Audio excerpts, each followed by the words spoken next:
Dreamers Welcome Podcast. Dreamers Welcome Podcast. We are back in the building, ladies and gentlemen. I go by CEO PESO. Blessed and highly favored. Yes, sir. Yes, sir. Back in the den, the Dreamers Den. Shouts out to Moves Media. Listen, y'all. Not too much to say. Not too much of a crazy introduction because we just got a lot of convo. But the earner's back. Oh man. The earner and the dreamer. We in this bitch. Man, please introduce yourself, man. I go by the name of CCServa, Midwest Maniac, Earner, you know, Mandela, Os Mandela, you know what I mean? You know, it's monumental. In the building. I appreciate you, bro. Yeah, you know, look. It was tough, man. Lot of things changed. What you do? 6, 7? Yeah, almost. Yeah. A lot of things changed, man. If you cool with it, we was having a conversation. I was talking to Tay. I was like, bro, we was like literally in LA, and I remember the conversation we had at Stout. Yeah, damn, Stout Burger. Stout Burger in Hollywood. Yeah. And you was like, bro, I just want to shoot something like the lemon squeezing and the juice is going in the glass. And I'm like, I wasn't there yet, but I'm like, bro, I know what you're saying. Yeah, I just, that's a fact. whatever, you know what I mean? And yeah, bro, we left in the Maserati and a week later something happened. So yeah, it was crazy. That was a dangerous moment right there. Yeah, that was crazy. I got a ball though for the most part. I still got all that footage too. Bro, I ain't know because I don't know if I crossed it over to you because we went to Beverly Center. Beverly Center, we was in Beverly Center. Yeah, it was crazy. It was crazy. Now, how you feeling though, man? I'm amazing. I feel blessed. I'm honored to even be here at this moment, even on the earth, and even in here though, because a lot of guys that ain't here no more. That you know what I'm saying. Once I left, so. Yeah, like one being my brother Colion, my brother Just. A lot of guys ain't here no more, so I'm blessed to be here. Yeah, man. Right in the book, man. We gotta live it up for the ones who ain't here to enjoy it. That's the only way I try to go about things, man. Man, yeah, man. But man, congrats, man. Man, you here, bro? And well, we gotta go a little bit back real quick though. So who is Chaos? The upbringing, how was it as a childhood? Like just a brief like how was it coming up? Man, I won't say we had it bad, but it wasn't like all peaches and cream. I had my father and my dad. I mean my father and my mom. My father had passed away when I was super young, you know what I'm saying? He was a man's man. Taught me to lead, taught me about principles, morals. My dad was most importantly like super important in my life. He was a pivotal in my life for the times that I was able to share with him. My mom was always strong, worked her whole life, you know what I'm saying? She my financial advisor. She's my everything. She always give me all kind of advice even though I don't follow it. But the upbringing was cool though. We come from Allison Courts. A lot of kids won't be able to experience the way we came up. Me, Tay, Kaya, King, you know what I mean? We all come from AC, you know what I'm saying? And it was dope. It was a dope experience overall though, you know what I'm saying? We had a crazy upbringing. We did all kind of crazy stuff and it was a movie, you know what I mean? So everybody y'all can't see, but everybody you in this room with now, like y'all down there came up together. Yeah, like we came like up, since single digits. Exactly. Yeah. In one way or another for sure. Like when we say brothers, like we kind of mean that. We might argue like brothers and we fucking cuss each other out, but at the end of the day, like we is together. Like, you know what I mean? Absolutely. Man, what were some early dreams and aspirations that kind of was in your future before the music was a thing of like that took over though? Like what? I think honestly, man, the music has always been something that's always been in my heart. Like the only thing I feel like we was ever good at was doing music. And then, you know what I'm saying, like basketball was short-lived, of course. Sports was short-lived overall. But music has always been a super passion. It was just something that we loved doing. But like first and foremost, like me and Tate used to like we really was focused on finances. Like even when we was young, like the only thing we did was just chase money. Like, you know, worry about money at a super young age. Like I got caught with like $300 in all ones when I was like 10. You know what I'm saying? And the teacher was amazed because, you know, you got that much money and, you know, imagine how. Yeah, back then you probably had more than, than her in her pocketbook. Yeah, my mom came up there going off, but we always just had a eye for hustle. Like, we all had an eye for hustle. And, like, that's how, like, we came reunited. The music kind of reunited us and allowed us to keep going. Like, me and Tay never really lost touch. But, like, Kai had moved away, everybody moved away, and then we had kind of reunited. And the music brought us back together. Yeah, all right. So, just having that mind state, like, so young and, like, the hustle was right there, like, what's the background influence? Because I was worried about mongooses and pigs at a certain age. Like, I wasn't really doing that. So, what was your inspiration to, like, man, it's just stacking every dollar type sense? Man, honestly, man, I think it was just our upbringing. I think once I heard, like in order to have power or in order to be in power, you got to have the power or vice versa. So, like, we always was focused on some shit like the power, the motivation, the grind. And a lot of niggas that was around us, a lot of the OGs that was around us kind of, like, inflicted that upon us. So, I think when we just got the opportunity, we always been together and we always wanted to shine and we always wanted to just, man, have something. Like, we didn't have the best, like I said, the best upbringing. Tay probably had it harder than me, honestly. But we both come from single parent homes at that point when my father had passed away. And then we just took it up a notch and kept going, kept moving, grinding. Before you know it, like, you know what I'm saying, we was going crazy.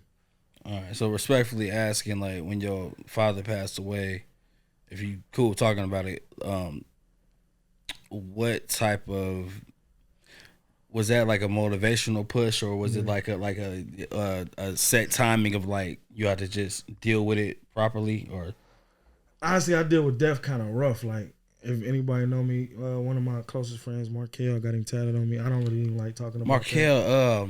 What was that? Siegenthaler.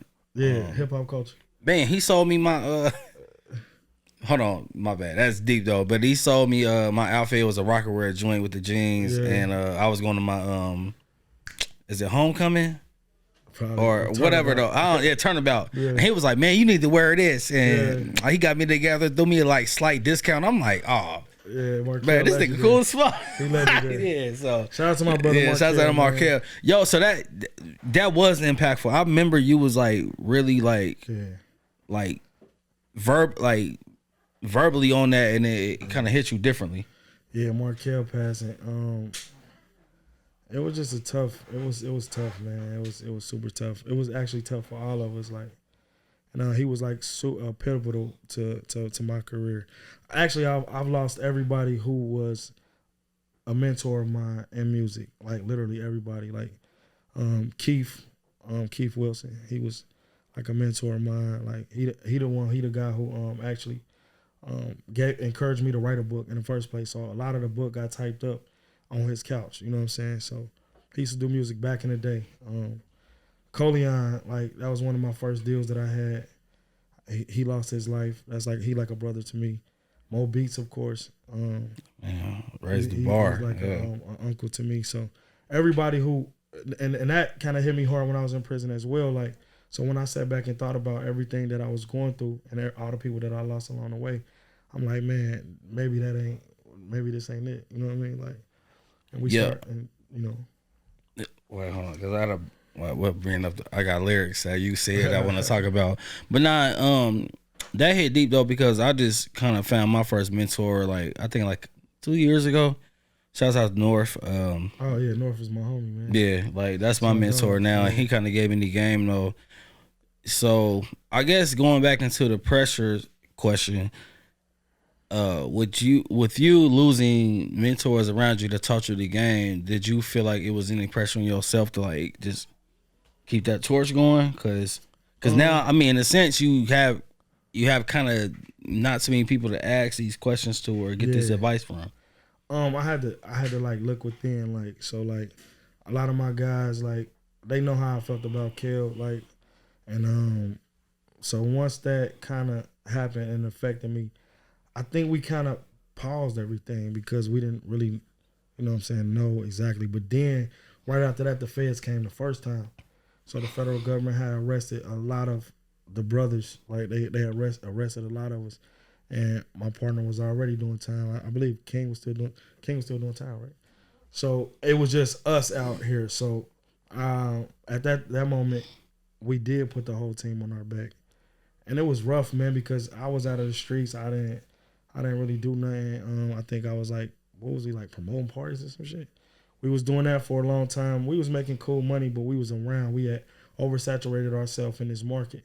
So like I had moved. Fast forward, I had moved to Atlanta, and was you still locked up when I moved to Atlanta? I moved to Atlanta, and then once I moved to Atlanta, I ended up thinking I was Big Meech down there, ended up financially disastrous. It was so I spent a whole lot of money down there, and it didn't make sense. So one day, and my brother Charlie was out there. Shout out to Charlie. He was in the Young Bird, get his movies as well. So he had run a furniture store down there. And he was like, "Yo, we had got the crib, and it was a big crib, and everybody had their own room. I think Tay only came once, Sean maybe came twice. You know what I'm saying? Hey, by the way, everybody in here in this room right now, right. I just can't see it. So they I think Tay had like an awning board in his room and some fucking a comforter. Sean didn't really have nothing but like a. What the fuck did you have in your room? Nothing. Yeah, fucking right. So Sean didn't have nothing in his room. I think my room was the only one fully furnished, like bed, clothes, everything. Kaya had his own room, but I think we ended up turning this shit to a studio. And this was early days. Yeah, this is early days. Yeah. So Charlie called me up one day. I'm sitting at the gas station. I'm bored as ever. I was going through so much, and then I just felt like I was alone. So Charlie called me. And I'm just like, bro, I'm on my way back to the city. I left everything down there, as a matter of fact. Shot back to the city. And then when I shot back to the city, I got heavy back into the streets. And I didn't look back. You know what I mean? Yeah. Also, prior to going back to the city, like, you was in Atlanta just off hope and dreams, in a sense. Yeah, like, the Brim Entertainment thing happened. Coleon, my homie Smoke. And that was a big deal. I think I got signed for like $60,000. It was a 3-album deal. It was through DMG Music Group. They did big records for Killer Mike and a whole lot of other niggas. But we was partying like a motherfucker. I watched Coleon spend like $250,000, like in a matter of like a couple months, and we was just going crazy down there. So, and then I was in my own way. Like as an artist, I was like trying to be protective when I should have just said, "Fuck it, let's go." You know what I mean?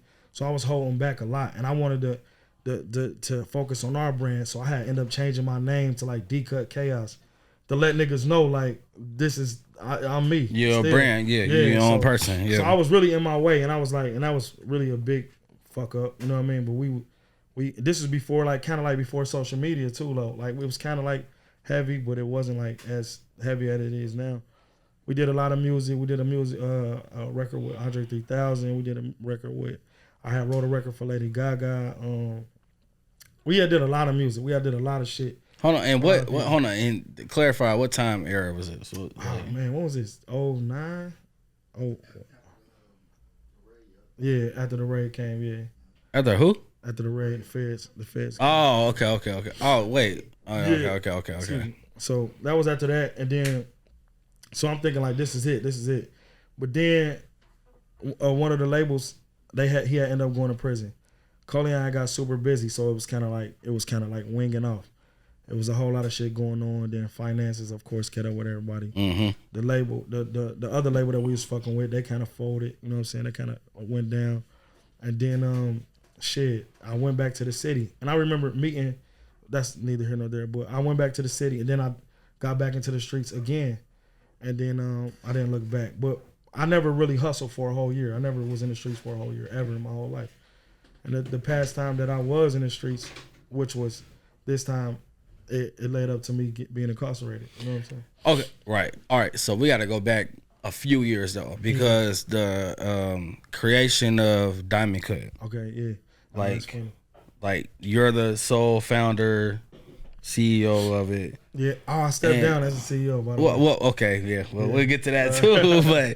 but nah, I mean, because I'm trying to. I ain't trying to, but I just want to bridge the gap where people understand like where the influences came from, who was doing it before us or before the new people that's doing this music shit right now, and then the conglomerate that you had going on back in the G was like amazing though, and people need to understand, like, bro, the influence of like where even how Trendset was created was like it was a slight mimic, and I'm saying this on camera, it was a mimic of D-Cut, like yeah. So just let's talk about that era of like creating D-Cut, and you know, man, you could have started a fucking biker club at some point, but the creation of D-Cut. Like, let's talk about that. Came, like, the first person who probably actually know about it besides Tay was Ready.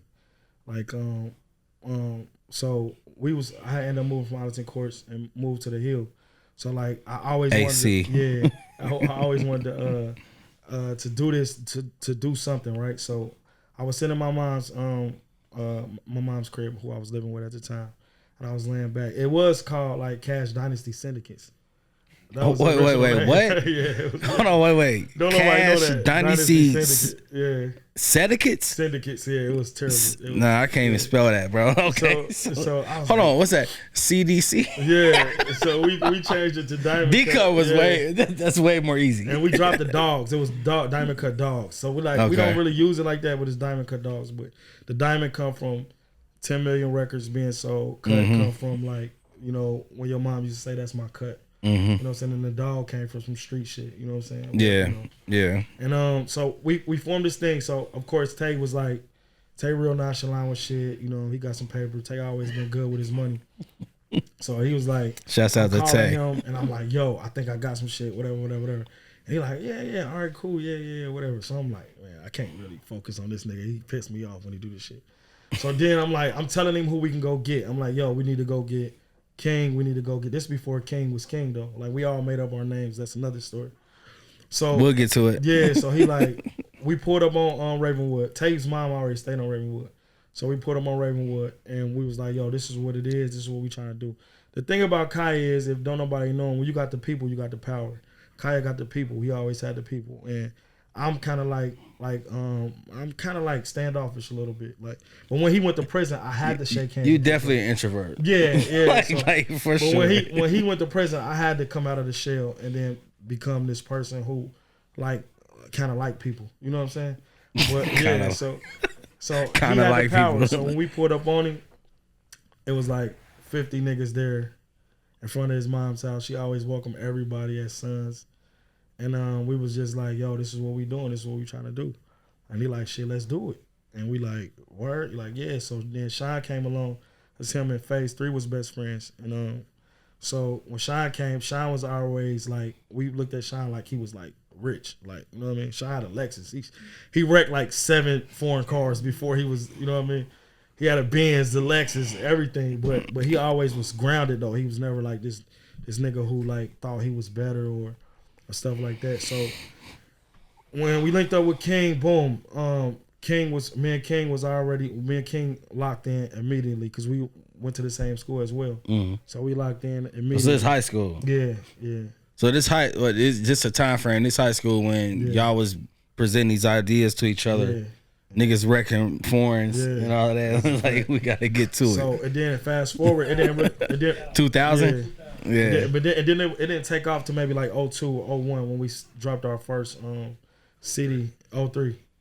02. I don't know. Let me get the notes down because the first CD was 02, definitely, and then we dropped that shit, and then we just took off, and then like it was like crazy, and then we owe a lot to a group of girls too called Skittleheads. We owe a lot to them because without them, the notoriety would have been still there, but it was like it really took off. Like, you got to think, we young niggas pulling up at Colonel White with like 8 cars on rims, candy painted, and we picking all of them up. You know what I mean? And, yeah, R.I.P. to Colonel White, but yeah. So that was pretty cool too. So that was dope. Yeah. I mean, that was a statement. Like, like if you pulling up to schools, like, that's a fact. Like, that shit was crazy though.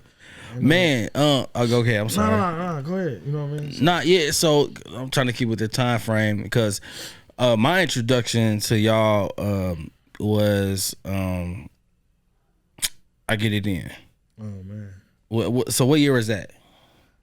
What year was that? Oh, 5. 2005. No, that was 07. No, it was 2005, September 19th. Yeah, right. Yeah, we dropped it 2000. Honestly, it September wasn't 19th. Why is that so accurate? because shirts. Tay is the king of the shirts. So that's how we Okay. know we had 50 niggas with us at all times because Tay will always get the shirts done. He always was in control of the shirts. But the September 2019, I mean the September 2005, September 19th, sorry, that came about because initially we got the van rap. We did the movie. We shot the movie first. But these songs we always had these songs. So they was gonna be on the soundtrack. So I reached out to Tommy Owens, shout out to Tommy Owens, and he was just like, I don't think y'all should do a movie. You need to just release music. And we was like, fuck that. We did the movie anyway. But the song ended up taking a fucking life of his own. Shout out to Gino, but it's another one of our guys. We gave him the CD. He like, let me hear the CD. And he drove off with it in the car. Do you remember that shit? That nigga drove off with it in the car. So I'm calling. Wait, y'all didn't give it to him to like take? He just went with the shits. So from him having it, then Little Pooh had it, and then it was just like, all right. So if y'all helped this CD game, that means like your shit got trained 3 or 4 different RCA decks. And then we had a show. Then Little Webby was like one of our first shows as D-Cut. And it just took fire. So we had to put the movie on the back burner. And then like Tay kept going braids in the middle of the movie. And he had a low haircut. Kai was on his way to prison. And he was still moving around. So we shot all of his shit out of sequence. So, and then like Sean wasn't the actor that he is now. It was terrible. Shout out to Sean Diggs, by the way. So, he definitely one of the worst when Charlie was actually. So we did that, and we was young niggas, so man, you know what I'm saying? So we did that. Oh, go ahead. No, I was about to say, because sorry, that's what I'm saying. I'm trying to get the timeline together, because I ain't know Young Breadgetters was the first installment before I Get It In. Exactly. But I want to ask about I Get It In just for the fact that, I mean, you finessed the Jadakiss part, and then if you know, you know. And then on top of that, man, you shot one of the coldest videos at that time frame that was inspiring. Me being a videographer, like I still go back to that, like niggas had dollies and shit like that, and I don't know who that boxer nigga was in there, like doing this 1-2. That's but knockout Will, right? I think Kai was in prison during the time. But we're gonna get to Young Breadgetters too. But real quick though, like man, shooting I Get It In and the impact that did you even see I Get It In being that like big, like taking it there? Honestly, we didn't, man. Like I said, it had took a life of its own. So when we did the I Get It In shit, we didn't never really think like the whole Red concept. Everything came from like just the energy. You know what I mean? That shit just came about from a pair of Red products, and then it just took a life of its own. Because that was the only pair of products that I had at the time, and we had another record called 400 on my kicks. That was the only pair of Red. I like that. Yeah, so we just was like, fuck it, we all gonna always wear red. You know what I mean? And then from that point on, it was just like our whole closet became red. You know what I mean? Mm-hmm. So I Get It In shit happened. Shout out to my brother Keneal. We was like, yo, we gotta shoot this video. We shot the video, and that was during some dangerous times that we was dealing with. Hilltop? No. He actually from Columbus. No, where I shoot the video at though? Oh, we shot it in Arlington Courts, the park. Oh, okay. Was the movie already done? The movie was already done, right? We had already shot the movie, right? Yeah, we already shot the movie. Yeah, but we didn't release it. We didn't release the movie yet. He shot the movie too? He didn't shoot the movie. Yeah, he finished the editing. Okay. Yeah, he edited it all. So, and this was grueling hours. I was flying to New York at the time. Back and forth, and for him to edit it. And we put in a lot of work on that shit though. But absolutely. I mean, yeah. So even with so the creation of Young Breadgetters, man, like I want to acknowledge the fact that at an early age, in an early time in your career, like you was definitely like picking up like different hats to do this. So the creation of Young Breadgetters, like what manifested it and what made you go forward with like doing that? Well, it was loosely based on me and Tay's life. So, and then of course we added some flavor into it to make it interesting. But Benjo, that's like one of my OGs. He was one of my OGs coming up. and they shot a movie called 3 Time Loser.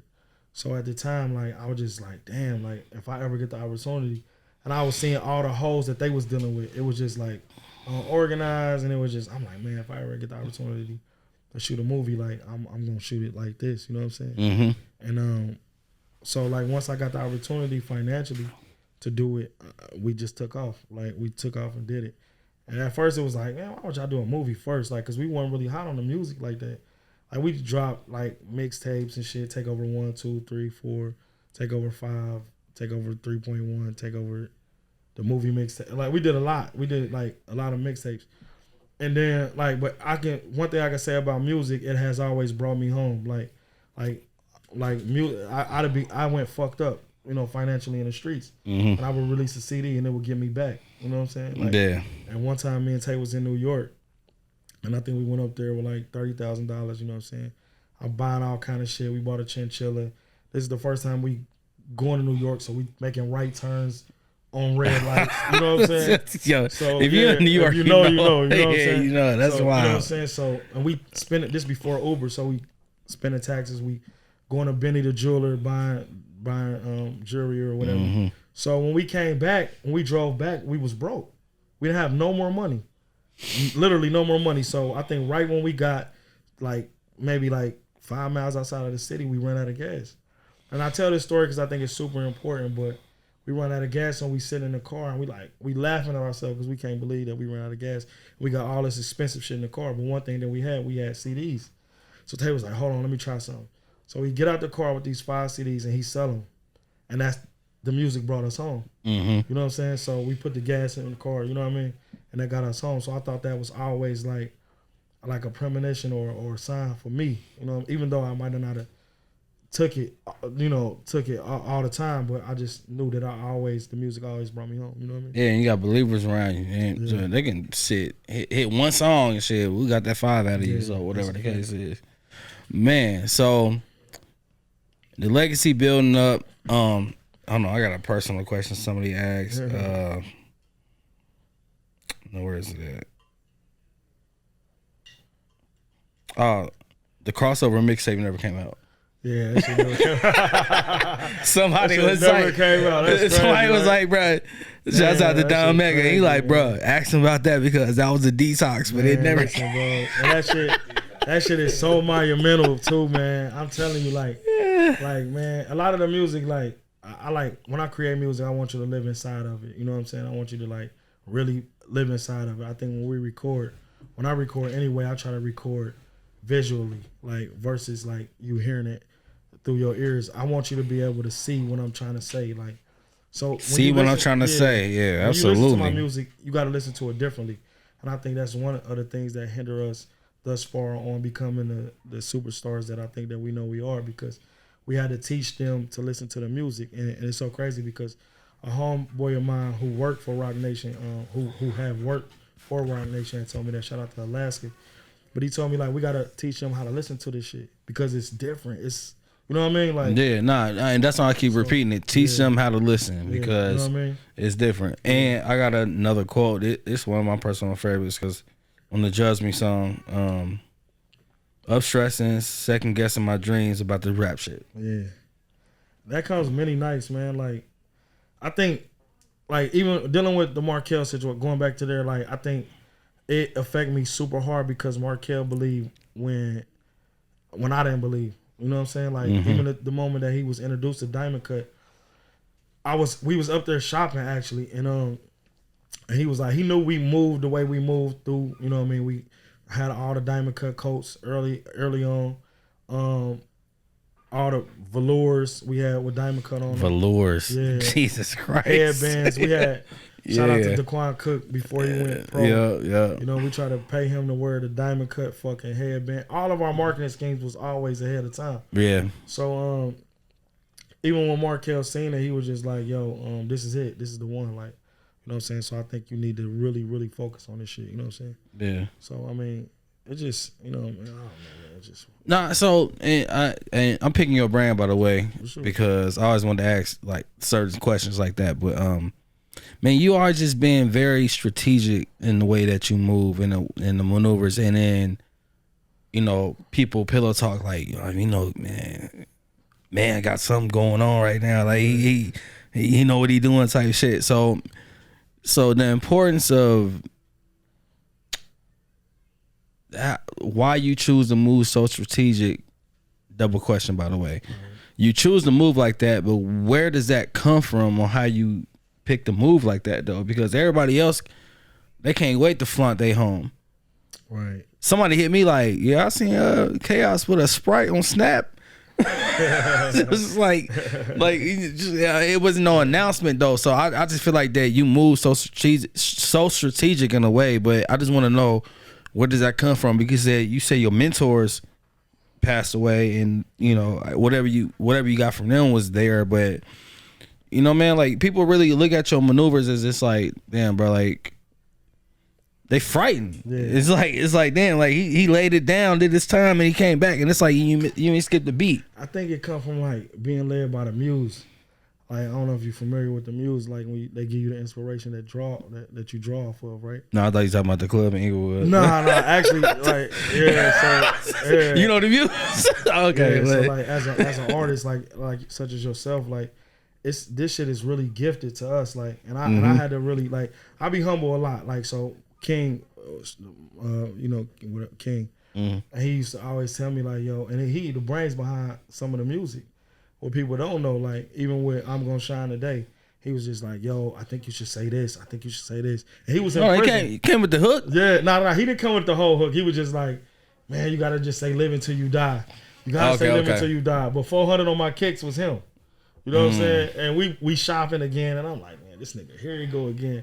So now, like, 10 years later, I'm like, yo, you got to really get them hooks together. Like, you know what I mean? Yeah. So, but anyway, like, when you led by the muse, man, the muse is something like it gives you that inspiration. Like, so as you being an artist, right, as you being what you do, like, if you think that you doing it alone, like, you crazy. Like, you ever been in a zone where you feel like a song has wrote itself or a video has crafted itself and it comes effortlessly, like, and there's different types of muse. You got the poetry, you got the music, you got comedy, you got, you know what I'm saying?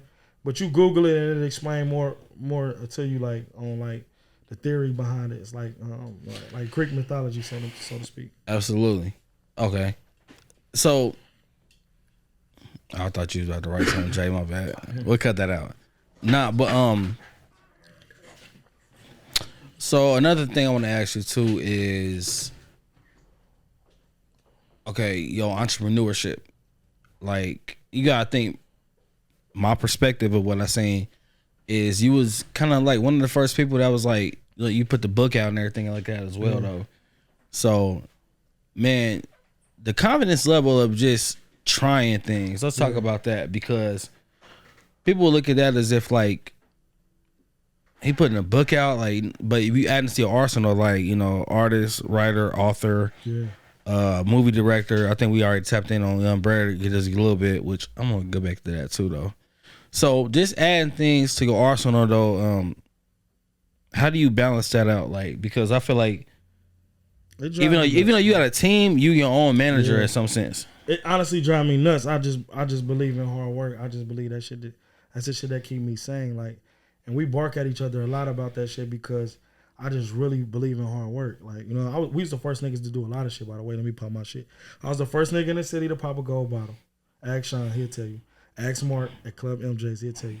I was the first nigga with Eviso jeans. Ask Sean, he'll tell you. God ask niggas at the club, he'll tell you. Hey, can we fact check that? Nah. Fact check that. No, go fact check that. Nah. So, but and that's just like, I think it's just with ingenuity. Like, with the book, it was just like, yo, we got a dope story. And my niggas always, like, King is the most, like, not passive, but he just the most nigga that be like, oh yeah, let's just do it. You know what I mean? Mm-hmm. And Tay like, yeah, let's do it. Sean always be like, all right, yeah, whatever, fuck it. You know what I mean? But some niggas be like, man, what are you doing now? You know what I mean? Yeah. And I honestly, go ahead. No, you got it. I honestly wrote the book in like 3 weeks. Yeah. Yeah, I wrote it like 3 weeks. Nah, because motherfuckers hate on shit that just is foreign to them. Yeah, like, that's a fact. Like, we got a lot of flack behind that. Oh, I believe it. Yeah, we got a lot of flack. I ain't gonna lie, I might have been one of the ones like, man, this nigga got a book. Yeah, that's a fact. Like, we got 7. But by then the way, when I right start now. reading books, I'm like, yeah, we got 7 by the way right now. We got 7 ready to go. Bro, I already Iconic know, shit. bro. I was already Iconic thinking shit. like, bro, this nigga couldn't been sitting in there. Man, we ain't even got to that yet. Hold on, all right, because we ain't even got to that part yet. Real quick though, man, because you shouting at your team crazy and they here right now. How did just the importance of your team, man? Because it like. Man, I love them. You niggas. came back and like I said, you ain't skipped a beat, man. So look, the thing about it is like we fire each other almost every day. Like so, I stepped down from the CEO position because I wanted to let them know how much of a headache this shit has been to me. So, but in all honesty though, like we close like brothers. It's hard to really get in our circle. It's super hard. Like this ain't no street shit or nothing like that. But like we believe in each other and we trust each other. Like and that's one thing that I can say. Like even though a lot of us sometimes don't get the music business. Or don't get the importance of really legacy, longevity, and just really grinding. Because if you work hard at something, this shit can happen. Like even me, like it's sometimes that I don't believe, like that I gotta really call like Akaya for inspiration, and he tell me like 90 days before I came home, I was talking to him, and that's the reason why I'm back in music, not because I wanted to. I had other endeavors, other fucking investments, to try to focus on getting my life right. You know what I mean? And he was like, yo, bro, just one more time. Just like, you know what I'm saying? Yeah. So that's clutch. Yeah. I respect that. And I stepped down from the CEO shit and gave it to them. You know what I mean? And something we can come up with. I just want to be an artist though at this point. You know what I mean? I totally get it. Just want to create. That's it. Man, so let's get into it. Whatever you comfortable talking about as well. But like I said, I was talking to Sean. I was talking to you last night. I was like, bro, it was a week we was in LA, and we was going up, like we had conversations. Stout, shouts out to Stout in Hollywood. Yeah. You know, Stout Burger, man, yeah. pull up on And man, like a week after that, the incarceration happened. Yeah. Got raided. What was going through your head when all that happened? Man, it fucked me up. It hurt me like a motherfucker. Like I think it hurt me more for my daughter than anything. Like, and then after the fact, it hurt me when it came to like my family, how much that I let them down, and my fans anyway. But like the music, I knew it was gonna bring me back. You know what I'm saying, to where I needed to be. But to go back on that, I wasn't surprised because I was actually in the know. Like, you know what I mean? I kind of knew what was going on. I kind of knew that some shit was about to happen, but the money kind of blinded me. Like, I was at a good place financially, and we was about to make the transition to LA actually. So wait, so prior to that happening, you kind of had a feeling of like, yeah, you just know, it's catching up.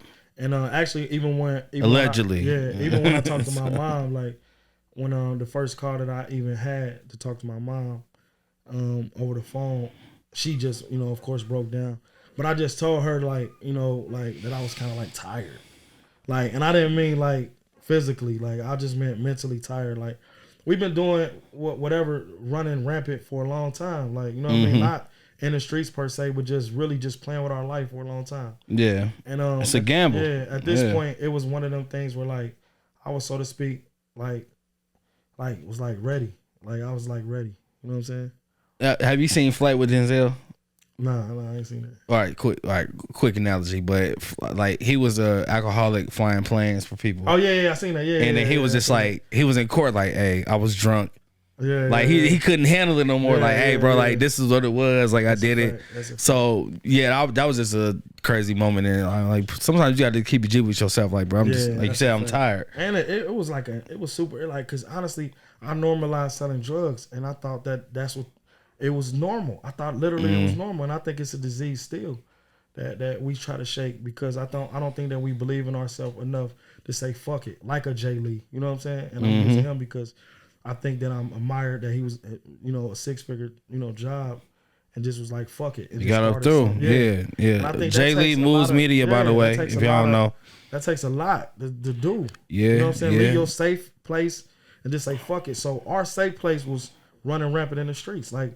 Running 100 miles, and it was coming, and it was coming. Like it was coming. We like live our life the way we wanted to live it, and it was just, at the end of the day, when we look back on it, it was like bullshit because we was too hands on, and it's bullshit because like we super talented and whatever amongst other things, and I think that we got whatever it takes to do whatever we want to do. I think that if we believe in ourselves, stay positive and productive and go through like when I said that shit on Don't Care, that record on Don't Care, like we don't got the motherfucking the we sleeping in a car of dreams. Like you know what I'm saying? Young nigga with $250,000 with a feeling. So I can't, what I say? So I can't. So yeah, I can't relate to niggas' humble beginnings. You know what I'm saying? Yeah. So, but like when we really run it, like we don't glorify. Another thing that we didn't do, we didn't glorify it as much. You feel what I'm saying? Like I didn't, so per se. You know what I mean? I can see that just from a like outsider looking in. It was definitely like you chose to flex when you wanted to, but you chose to just do it. That's correct. Accordingly as what it was though. Yeah, and I mean, I would say if you know type shit, and it was just like okay, like shit, like this is what they do, but hey, no homo, they look good doing it. You know what I mean? So, but at the same time, but we passed that now. Yeah, absolutely.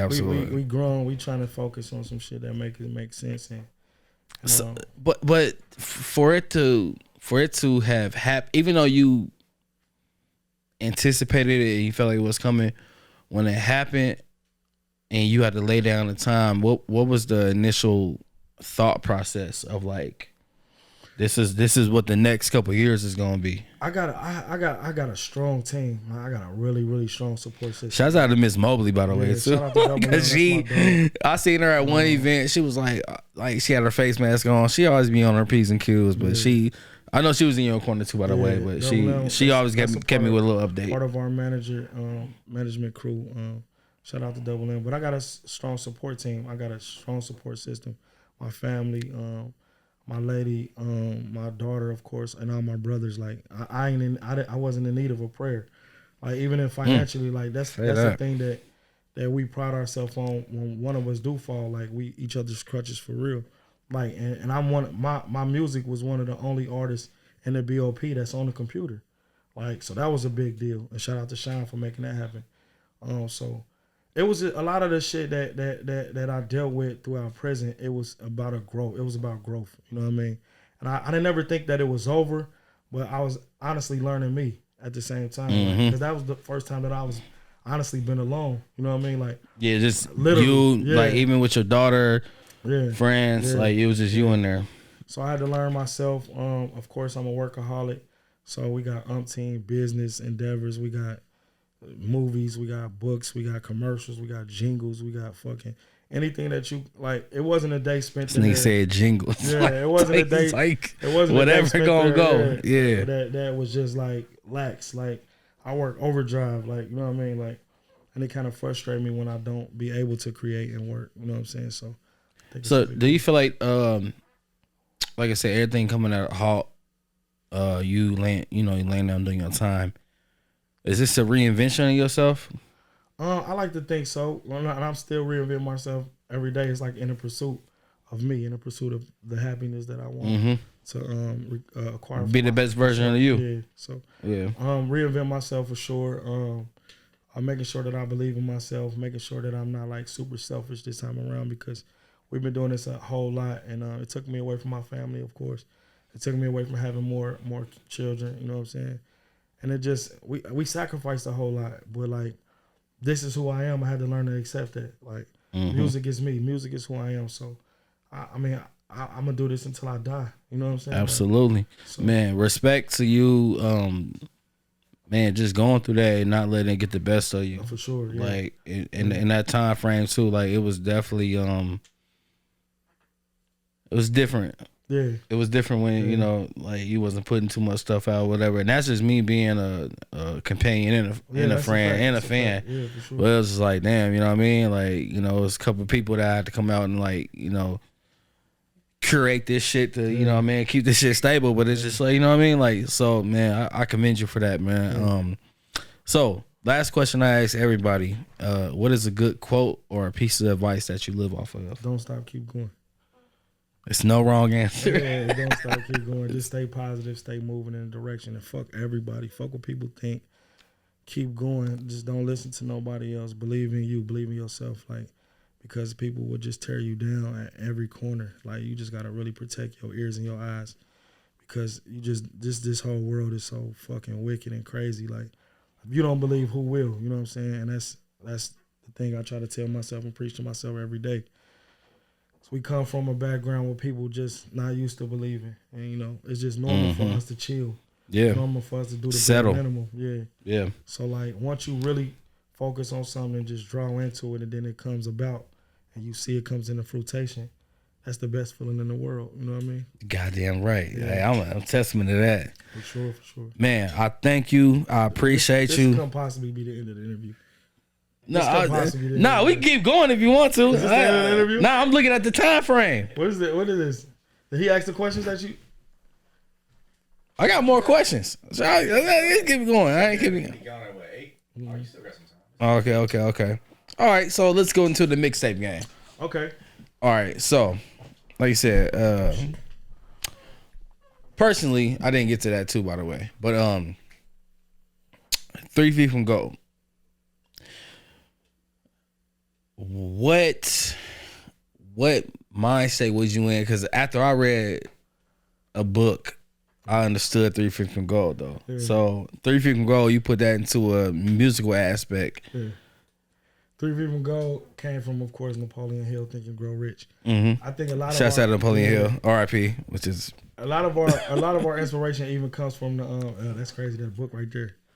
No, yeah, can I see that? No, yeah. This is not prop, by the way. I just had to make room for my joint, but that's crazy. Yeah, Think and Grow Rich, Napoleon Hill. Like, this is my like favorite book that got me out of my shit. That's dope. Yeah, for sure though. But that's not a prop. A lot of our things, nah. A lot of our shit comes from like inspiration that's drawn off that, and niggas don't get it until later on. Like it was so crazy because a homie of mine had shout out to him. But he had hit me up from the prison and was like, "Yo, I finally got what you meant when you said 3 feet from gold." Mm-hmm. We was in just a place of don't stop, keep going, just grinding hard, don't ever give up. You know what I mean? We was in that place. So, but even that aspect of like, you know, the knowledge that's inside books, like, was that just mentor standpoint of like, yo, I need to read some more books, or was that like, I just want to know what came from you to like just want to pick up a book like, you know what I mean, like just to be like, yo, like I'm gonna take time to read this. It's crazy because I feel like I always just been like, I don't want to say different in a sense, but I just think it was normal for me to want to learn. Like, I'm real big on just learning. When I was in school, I asked a million questions. The learner and the earner. Yeah, the learner and the earner. So I asked a million questions, and then we picked up the Think and Grow Rich book. This is when I wasn't in prison, so a lot of the books that niggas was reading, like 48 Laws of Power, and The Art of This, and et cetera, like I had already read them prior to prison. So, and they actually posted on my page, my IG, CCServa. Make sure y'all follow me, tune in. And it just came about like that. Okay, so we got Cut the Check, 3 Feet From Gold, Lord Have No Mercy. Yeah. Was it 220K? Power Motivation? 250K. We didn't release 300K, right? So we got all them records. Cut the Check was probably one of our critically acclaimed best mixtapes. Let's talk about Cut the Show Me the Money. Yeah, Show Me the Money. What's that? Jimmy or Jim Carrey? No, what's Cut the Check from? Jerry Maguire. Jerry Maguire. Tom Cruise. Yeah, all right. So Cut the Check was like, so what mixtape would you say was compared to like Nipsey's Crenshaw or Wiz's Cushion Orange Juice? What was Orange Juice iconic too. Yeah, so what was what would you say your mixtape was like that catapult? Like, oh yeah. Probably Cut the Check, right? Probably Cut the Check. Cause then you have you redid Carlito's Way. We did Chaos Way, Rise to Yep. Yeah, we redid that. That was dope too. Yeah. I Run My Town too. We had a lot, like, even when nobody wanted listening, we would still create. Mm-hmm. You know what I'm saying? Like, and I like, but even though you get like kind of like insecure, but the thing is that like don't focus on the numbers, just do. Right. Do. You know what I'm saying? They'll catch up later. But yep, that was Cut the Check was super. Yeah, you couldn't go nowhere without listening or hearing that. Check, please. Yeah, that's a fact. Like, shit like that. We actually recreated that. smoking the old shit, but the old shit was so ironic, so Yeah, crazy. yeah, that's a fact. Like, Yeah. it only got better and better when you really listen to the music. Yeah. But the run back then was just more exciting. Yeah, yeah, that's a fact. Because it was so inaudible. It was just like you had to wait for it, and then it was like y'all pushed back then. Mom, that cut the check and that Run My Town was just like Yeah, CD player is going Yeah, crazy. We still got CDs too. Shout out to the CD. Yeah, for sure. CD game is still it's nostalgic. Rumor has it that you turned down a deal from Lennox or Detrium. Yeah, like it was so crazy how it came about. Like my daughter was being born, I was actually in the hospital room, and I was actually in the room, and I got a call from Chris Klecky from Dipset, and it all happened at the same time though. Like, so I had flew up to New York immediately after that, but they end up hearing about the situation with the other group that we was beefing with. They actually end up hearing about that. Mm-hmm. And then it was just a whole lot of shit that didn't make sense to me at the time, and it should have made sense to me at the time. But youthful arrogance wouldn't allow us to carry on. We didn't have nobody to... Youthful arrogance. Yeah. That is... Hey, that's why I had to repeat it. Like, yeah. So stupid as fuck, you know what I mean? But we learned a lot along the way. And then we couldn't buy all our crew. The cool thing I always say is, with the money, we couldn't buy everybody chains. That's the cool thing to say. But it was really stupidity, honestly. You know what I'm saying? Because I probably wouldn't, you know what I mean? Damn, but was it that easy getting deals back in the G like that? Fuck nah, man. Like, hell, Hey, well, I'm thinking like, was it like 05, 06 time frame? type shit. Yeah. Yeah. Damn. It was super interesting, man. Like our whole life was super interesting. It was organic. It was never like put together. Like, you know what I mean? Like we just was faking and shit like that. Like if we was fucked up, we was fucked up. And we was shining. Like, Okay, so let me ask this too then. At a point, you was at the height of, you know, the conglomerate, Diamond Cut and everything, and then Soldier started falling. yeah. You know, people started getting incarcerated as well. Was it ever in any weight on your shoulders, like when like you seen it like kind of dismantle in a sense? Yeah, honestly, yeah, man, because it stopped being fun. Like it stopped being fun, especially when King had went away. Like when he had went away, that's when I honestly kind of like knew it was real.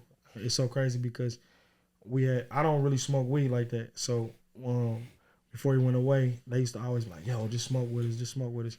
So we had rolled up the blunt before he went away, and our plans was to smoke it before he left. So we didn't get a chance to smoke it because he had ended up going away. He was doing shit. I was doing shit. We had flew to Miami. We partied. We came back. He had to turn himself in. So I had held the blunt for like 5 years. You know what I'm saying? Until he got out. Not even smoking. That motherfucker. Nah, it was wrapped up. I swear it was wrapped up. It was wrapped up in a plastic. Everybody asked me that same question, but it was wrapped up in a baggie, and still preserved it. Yeah. Shouts out to Ziplocs. Yeah. All right. But yeah, man, because you know you didn't have your crew. You know what I'm saying? Yeah, and like, and it was like times where I was like, man, this shit ain't working, but we just kept going, man. We just stayed down and kept going by the grace of God. He protected me throughout the bullshit, and we still stayed on top. You know what I'm saying? We were still working. We still doing whatever we wanted to do. A lot of the guys went down, and it was unfortunate, man, because I went through some times where a lot of people turned their back on me as well. Like we had to go to actually different schools to do the what was we doing? Talking to the school, talking to the youth. For 18 months we was talking to youth, visiting every school that allow us in. But guys who is reaching out to me now had turned their backs on me when the feds came. Like I won't say their names, they know who they is, but guys who I looked up to, and that's in city power. You know what I mean? Quote unquote, who getting city money or whatever. Yeah. And we were just trying to make the change, trying to put a new face on what we was doing, because we was musically, and we never really been a gang. We never really, despite how you look at it, you know what I mean? We never kind of was bravado about being a gang, like, or no shit like that. That shit was like, no, it was a conglomerate. It was like, man, turkey giveaways, and you know what tripped me out is like I said, it's been like random times like you crossed my mind, like, you know, in the years. And I think I seen a news clip where you, like I said, you was giving out turkeys and all that, and y'all was just doing something like that was like not unheard of, but just like nobody's gonna take the time to do this. Yeah. Like, you know what I mean? A very special relationship with the community. Yeah. Mixtapes with everything. We was always in the community. Yeah. Whether it be a mixtape, we talking to the people. They giving us energy when we interviewing them, putting drops on mixtapes with the movie. We had auditions like this. We had a very special relationship with the community. Yeah. We did a lot. We did a lot that people don't even know about. Like honestly, like I think like a lady's boyfriend had killed her in front of the kids, and it was something like that. And we ended up adopting them for Christmas, right? Yeah. We adopted them for Christmas, and the guy whose father of the kid was in prison, and he seen it or heard about it. So when he came home, I'm in the club, and this nigga's crazy looking nigga, like, you know what I mean? And he was just staring at me. I'm like, man, what the fuck is this about? You know what I mean? So he came up to me and was like, yo, if you need a favor, like, and he was talking about like a favor. A favor? Like, yeah. He was talking about he was talking about like a favor. I'm like, oh, this nigga's crazy. Yo, relax, So, G. Like we did our deed. Yeah, so he was just like, yo, I appreciate it. But it was all in good thing though. Then like fast forward, we ended up opening up a bar. And we just was trying everything. We have tried everything. And like so now it's just time to move forward with music and just live out and finish what we started. That's our whole slogan to the campaign that we're doing, just finishing what we started. We looking to deal with artists that's serious about their craft, but they gotta be serious though, man. It's like it ain't like you don't expect nothing. You just work for everything that you got. You know what I'm saying? We coming up with a podcast as well. Man, I was I presented this conversation at Jay, and shouts out to Moves Media. It shot the visual last night.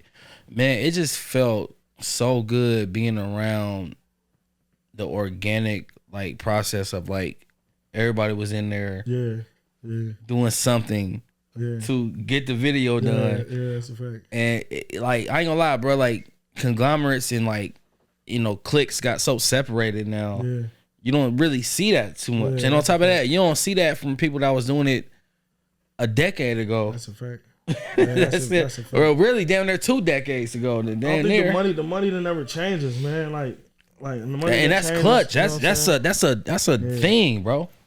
Like, sorry, go ahead. I just got hype with it. You good. Like that shit, it never changes. We kept us grounded, and like I don't think it mean nothing to us. Like I don't think it really means nothing to us. Like whether if I was never like the richest in my crew, I was never the toughest in my crew, I was never the most whatever in my crew to think about what people looked at me because we just respected my word. Mm-hmm. And they just seen if I believed, they was like, fuck it, we believe. You know what I mean? And that's how it really came about. I think that's the most difficult thing one person can endure is like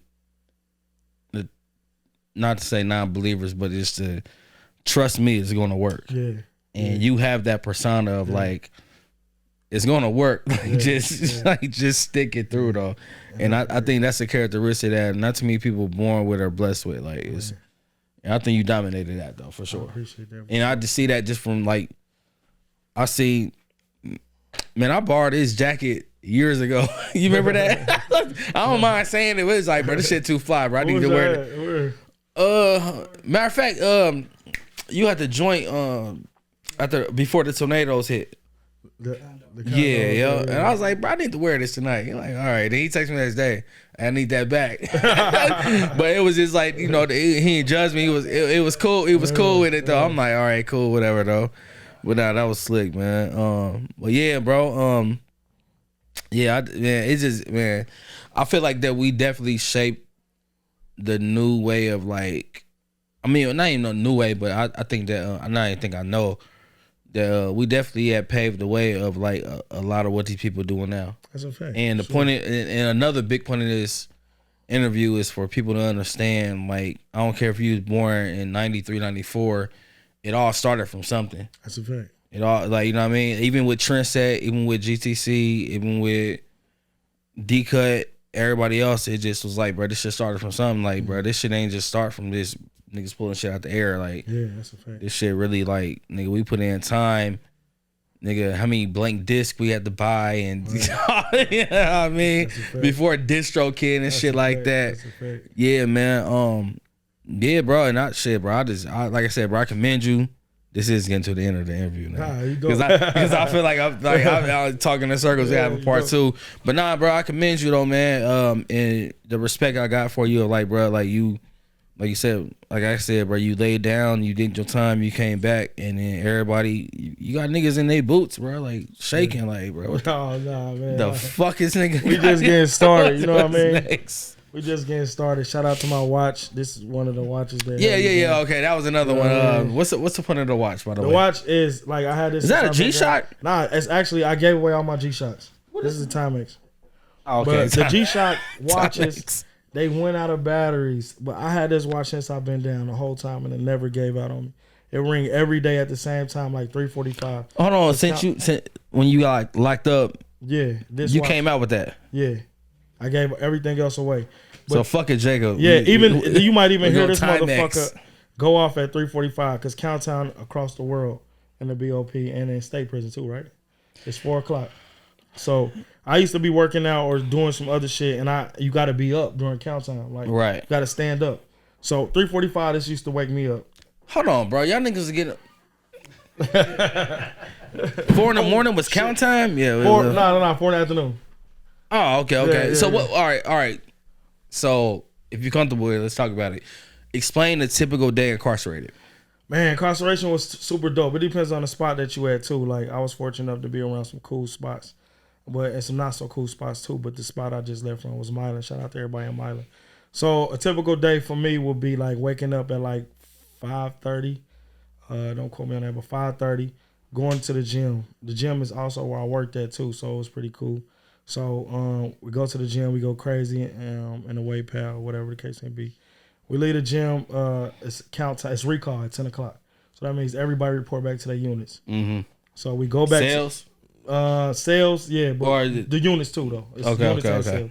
So we report back to our units. So we sit in there and of course some of us shower because lunch is at between 11 and 12. So we go back to our units. We shower or whatever the case may be. Me, myself, personally, I might start writing or doing something, you know what I mean? And then I never really went to chow like that. Every so often I went to chow. Like, chow is lunch? Yeah. And they got the same thing every Monday through Friday, the same thing. Friday is fish, Thursday is chicken, Wednesday is burgers, Tuesday is chicken patties. God damn, bro. You know that's... Yeah. You wasn't making spreads in that bitch? I mean, like every now and then, like, man, you know what I'm saying? But when you've been eating that shit for so long, you be like, man, fuck this shit. You know what I'm saying? And then, so after that, you know, we might go work, you know, niggas go to work, whatever the case may be, from 2:00. Everybody get off at 2:00. They might go back to rec and do whatever, you know, go get your haircut, whatever the case may be. Then 4:00 is count time. So everybody got to stand up. Yeah. During count time, CO walk around, count everybody. Once that count is clear, at 5:00, that's when dinner is served. You know what I'm saying? Niggas go to the child. 5. Then 9:00 is a count time again. Stand up count again. Yeah. So it was cool. I mean, like, prison teach you a lot about yourself, and I'm already self-absorbed. I'm super self-absorbed already, so like it didn't affect me as much as people probably think it affected me. Yeah, I wasn't about to say that, but I was thinking it, but it was just like it sounded like you had a strategic mind state out being free compared to like when you go in there. It was just like, all right, it ain't the easiest shit, but I can adjust to it. Yeah. I mean, it was difficult. It was difficult adjusting, but it wasn't. It didn't take me long to adjust. Like I was in the county for a long time, so when I went to the county, like, hold on, side note, because I remember somebody told me like, bro, I was in the county, and he was like, bro, I couldn't wait to go to jail. I'm like, yeah, what? That's a fact.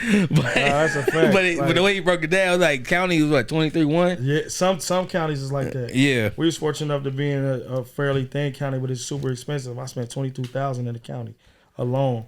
But the county was pretty cool because they showed me a lot of love. Like they even wrote the judge on my behalf, and that's like unheard of for like the people in the county, sheriffs to be like, yo, it ain't a CO that I came across that has never pulled me to the side. I was like, yo, if you don't mind me asking, like, why are you here? Like, you know what I mean? Because once they get to know me and once they get to hearing about what have I accomplished and who I am as a person, and they see how I move, they like why are you here? Like I don't mean to, you know, but But I got what they were saying though, because you know you got a lot of motherfuckers that just allow prison just because you in jail don't mean you got to be in jail.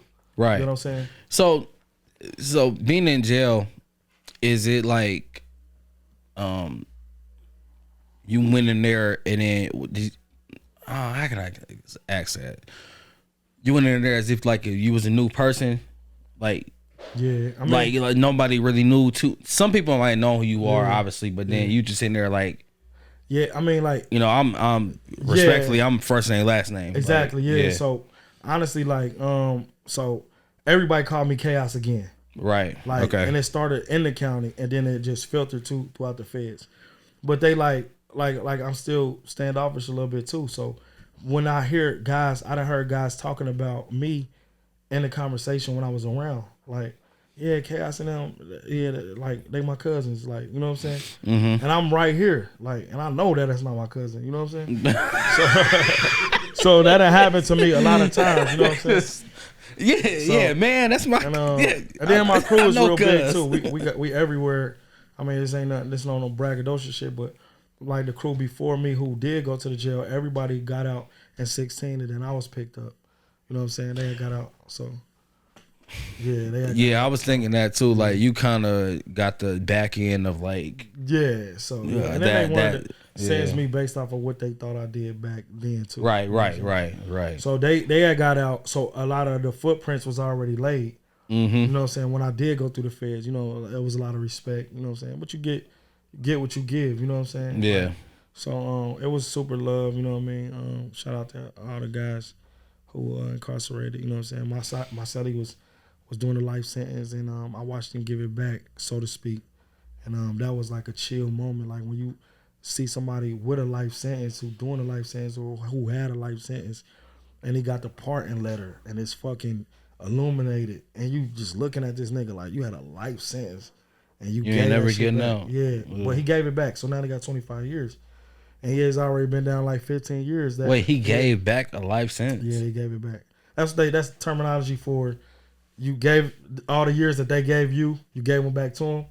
Oh, yeah. So, and that so was you say he did 15, so what, he can get out? He can get out, yeah. In 10? Yeah. Not 10, probably like 5, 4, like, you know what I mean, with everything going on. You got your halfway house, 85% and stuff like that. And then, like, you know, with the First Step Act. And, so, with incarceration, man, what's one of the biggest characteristics that you built up within yourself, like being incarcerated? Respect, man. Like, I think, like, you go into a blind, like, and you thinking, like, you know, like, you are who you are, of course, like, because everybody a boss in their own right, you know what I mean? Absolutely. So you go into there, but it's really just about respect and being able to communicate. Like, I think communication has always been my strong suit. So when you know, you listen, you talk, you listen, and you solve a problem. So a lot of times in the feds, a lot of fights don't break out because you got a whole car to deal with. So it's separated in cars. You got Ohio, Chicago. The politics. GDs, GDs, Pisces. You got all these cars. So before it go there, you got to communicate. You know what I'm saying? So, and then, like, I mean, you just don't want to jump off the fucking, you know, fuck up. Yeah. I say you ain't on the source and nigga like, hey, exactly. Whatever. Cool. Damn, bro, I got so many more questions, man. Just if you ever felt alone when you was in there, what did you do to come back to who you are? I would look at pictures, of course. It was nice where, like, even fighting my case, it was nice where like you don't even know that it's affecting you. Like, this shit is like mentally draining, like, because you don't know what you're getting. You don't know what you're getting. You on a 10 to life sentence, and then you on a 5 to 40 sentence. And then you don't know what they saying because this is the federal government that you against. So you thinking money can solve. So your life is in their hands, like, or your future in a sense. But you thinking money can solve the problem. So you go hire all these lawyers, and I spent a lot of money on lawyers.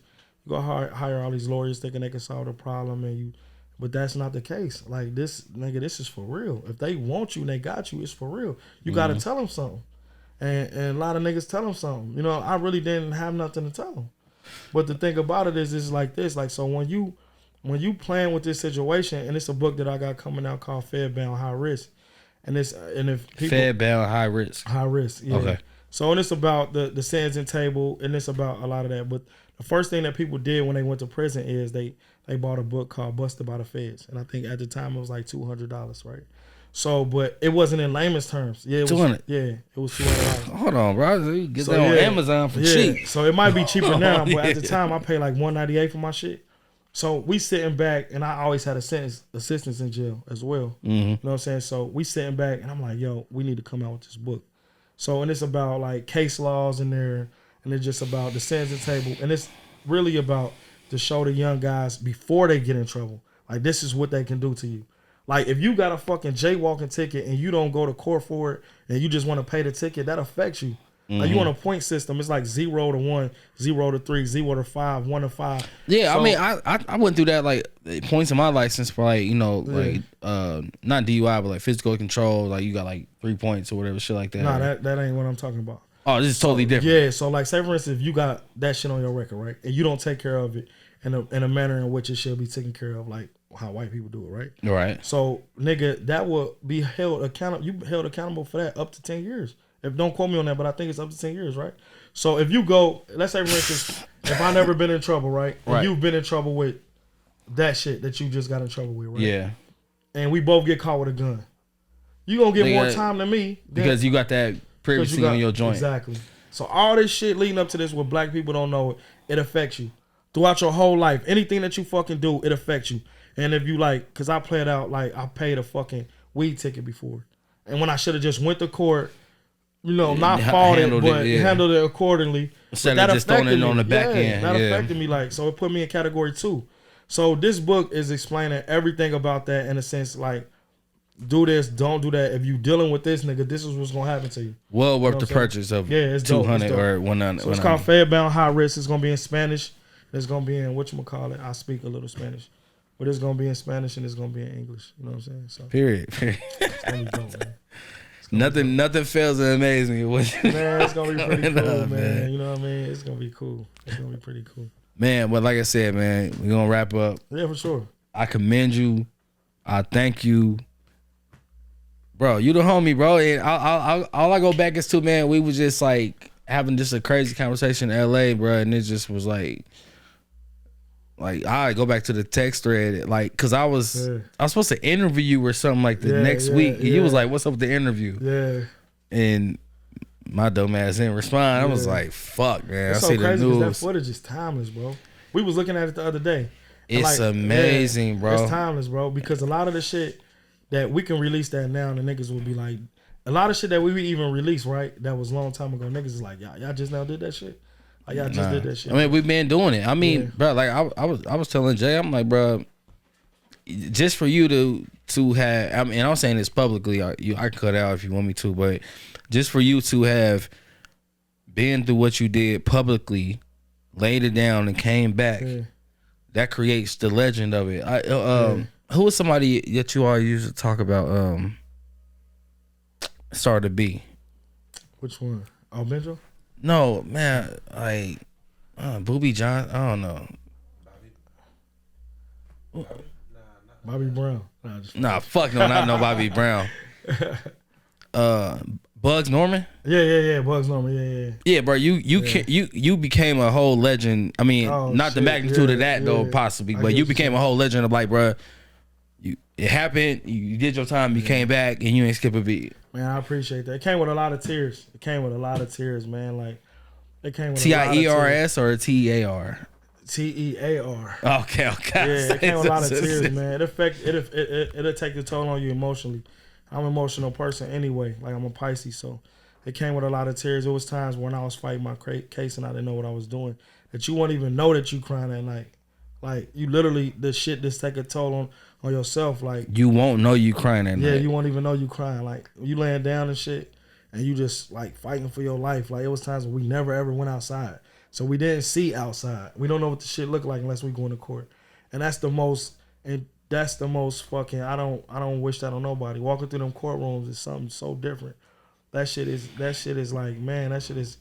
It's so crazy because I mean I know you gotta wrap up for time, but no, I mean you good. I mean I'm going off your schedule, but we good though. We can talk. It was a agent down there. What was the I forgot his name, man, but shout out to him. He was like one of the guys who cuff you on the way back from court, right? So when I'm in court and they tell you all of this shit. I have never been in trouble, this, that, and the third. And they like, yo, they denied my my bond or whatever. And they was like 18 to life. Like, you know, and I'm like, 18 to life? That don't even sound right. You know what I'm saying? So I'm like, what the fuck? So I'm super troubled and I'm going back into the holding room. One being because I didn't get out on bond, you know what I'm saying? And two being 18 to life. Like, I never heard, that was my first time hearing that. 18 years 18 to life, so, which is what, 25? Some weird shit. Yeah. So he was like, yo, that's just court talk. He like, that's just court talk. Like, wait, this a nigga that cuff you, take you to the hold back to the old cell, boom, boom, boom, and ship you out back to your county. He was like, yo, that's just court talk. I just don't focus on that. He like, I really want to share something with you. He like, I really don't know who you are, but from standing in the courtroom, I can see that you somebody because I just hear what I'm hearing. He like, but I want you to know that God ain't done working on you. He like, he told me to read. I forgot what the scripture was, but I got it written down, but I read it. And he was like, listen, I want you to go back and I want you to focus. I want you to just pick yourself up and I want you to just like, don't ever give up. Whatever you do, just don't ever give up. And I always, yeah. But how did you perceive that not knowing that 18 in life didn't mean that? Like, yeah, because like I was like, that was a shock because I'm like, you know, you seen other niggas get whatever. I'm like, I know I ain't been in that much trouble. Right. So, but once I realized it was court talk, and I kind of settled. That's even a new thing. Court talk is like, it's court talk. They just throwing shit out just to move on to the next case until they get to the real shit. Right. So like, this is the hold you. This is the like 10 to life, but you might only come out with not that. You get what I'm saying? Like, or 5 to 40. It just depends on what you want. You know what I'm saying? 5 to 40 is some bullshit. Yeah, I mean, actually, it's good. It's the best. It's better than 10 to life. Well, they can't go under. Yeah, that's iconic, right? So, what you mean like 5, and if you 5 to 40 years, you serve 5 and you good. No. It's like 5 to 40. So basically, you and them guidelines. It's just a guideline thing that they do. It's just court talk. Man, I did 5 hours in a bank. Yeah, and that shit was lost monumental, right? Oh, bro, they had sent me up everything. I had think I had a white tee on. They like, all right, you can keep that shirt on. Man, I told the story before, bro. I walked up there. I'm like, bro, I'm like 27 and 28 at the time. It's an 18-year-old. Like, man, they better send us up. You ready? What? Nigga, I mean, then you 18, cuz? Like, what the fuck, nigga? Man, look, they gave me the slides and the whole fit. That shit real. It gets real. Nigga, it was, they gonna let us out because it's the finals of Cavaliers and whoever. I'm like, I'm ready to go, bro. They kicked my ass out the back door with a dead cell phone and my money on a card. It was like, hey, get your dumb ass out of here. Yeah. Like, you better, you feel me? Yeah. Get the fuck up through. That shit real, man. Yeah, man, that's my jail story. Yeah, that shit real. That shit. I said, I'm gonna change my life after this and pay all my tickets. That shit real. That shit real. Hey, man, make you a man though, for real though. Nah, yeah. I mean, even the simplest shit though, but even with that though, man, I just feel like having that many years taken away from society, bro, is like, you know, the crazy thing too is like, it didn't feel like you was gone that long because you was still, right? Because you was still active on social media, and you was still, you know, you was hitting me on, you the Snap King, like Snapchat Shout was your Snap, no, yeah, but yeah, bro, it never felt like. I mean, it felt like you was gone, but it just was like, damn, like we can still interact with you know, with chaos whenever though. And man, bro, it's deep, man. But yeah, I mean, I didn't do it by myself, man. Everybody who supported me did it with me, so that's one thing I gotta pay attention to throughout the rest of my life. Like, you don't do this shit by yourself; it affects everybody who love you. So that's really just it, for real. All right, I want to ask this too though, but seeing your daughter when you got out. Oh man, that was super, super dope. It was a point in time when I couldn't see my daughter for 2 years because she had to be a certain age in order to come where I was at. Right. So I didn't see her for 2 years, so that really affected me. My daughter is not like crying. Man, I can't even. Yeah, so I can't see him for a month. So that affected me too. That affected me like a motherfucker. But throughout the transgressions, my daughter's super strong. She stayed strong.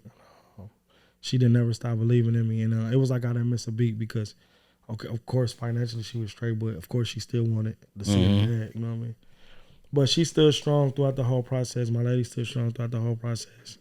It was dope. It was, now we back to business, as Kai said. Back to business. New music coming. We just released a new record.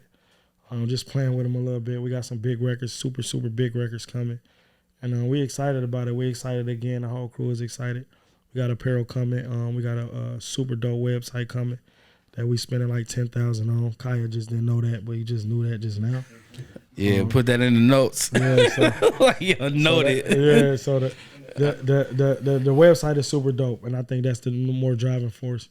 And even with features and everything, shows and everything, like we on a make an offer campaign. Everything that we doing is make an offer. Yeah, Sean came up with that, so it ain't no set price for us to do a feature, to do Oh, that was you? Okay, yeah. So that whole campaign, yeah. Get to it because like at this point in our life, like yeah. Let's talk about it. We get it now. It's gonna be, it's gonna really be like the first 10 or 15 artists and stuff. Yeah. And then until we get to that, you know what I mean? As long as it makes sense, we gonna do it. We're gonna burn the track down. Yeah. Makes sense. We gonna do it. Yeah. Shows and shit like that. I mean, it just show you how serious you are about your craft. Like, if you like willing to invest your own money, you know what I'm saying? Like, we have been investing our own money for a long time. So, if you seriously, got a rap sheet to show it. Exactly. So if you serious enough to want me on your track, like we can swap some shit out, or you can pay me. Yeah. You know what I'm saying? And we gonna make an offer. We gonna allow you to make your offer with everything. You know what I mean? Man, the show, July 22nd. Yeah. All right, let's tap in on the show real quick too. The show is monumental. We got some big shit going on. We excited. You know what I'm saying? It's at Arena. Got 3 DJs. We got y'all in the building, of course. We got everybody buying a ticket. Kaya had to buy a ticket. Sean had $20. Yeah. Get your tickets. Yeah, I think the $20 shit sold out, right? I think so. You know, it's funny. You put up with moms. Yeah, my mom. She called me today. You ice grill her down there. She called me today, going off. She was like, "Hold on, like, is that serious?" Like, right. So, Mom Dukes, Kaya's mom, we just been getting everybody, but it's just all in fun though, man. We just want to see who's gonna support us. Like a couple of the guys flying in from everywhere. That I know it's gonna be a great turnout, bro. Mm-hmm. Like everything that we've been doing, building up like our campaign with Moves or Trendset, or even when we working on the films. Shouts out to Jason and everybody. But yeah, bro, you see the welcome back shit. It's like, damn, if you know, you know. Because I'm like, bro, there's so many motherfuckers that probably don't even know who you are. Because there's so many. They've been new acts right now. Yeah, they've been living on a rock if they don't know what the fuck is going on. Yeah, so it's just like talking to them. We talking to the motherfuckers. If you know, you know. Yeah, period. We ain't talking to them. They'll catch up later. We'll catch up with them later. Yeah, no oversaturating this time. The funny thing is, bro, some artists rapping right now wasn't even born during D-Cut. Yeah, don't expose that too much. We want to still. What the fuck is this nigga doing? No. Cut. No, just fuck with y'all. Yeah, we bleep that out. Yeah, nah. That's true though. And it's amazing though to see them on this journey. Yeah, this journey is interesting. But it's some artists that's super effective on social media. They views and et cetera, et cetera. Mm-hmm. Our views might not be that effective, but what we stand for maybe a little bit stronger, and what we doing maybe far exceeds they views. But at this point, views is super important. You know what absolutely. I mean? But content in general, content views. Man, I got some shit to tell you, but we'll talk about it later. Yeah. And it's so crazy because when you really live this shit, or when you really have lived this shit, we got to be strategic on what we post and how we moving. You know absolutely. Yep. Perception and reality. Exactly. I've been living off that so long. That's a fact. Yeah. Man, Chaos. Thank you. You're welcome. Thank you. Thank you, man. For sure. July 22nd. The Earners back. Welcome back. Appreciate it. Dreamers Welcome Podcast. Y'all keep dreaming. We out. 100. Yeah. Dreamers Welcome Podcast.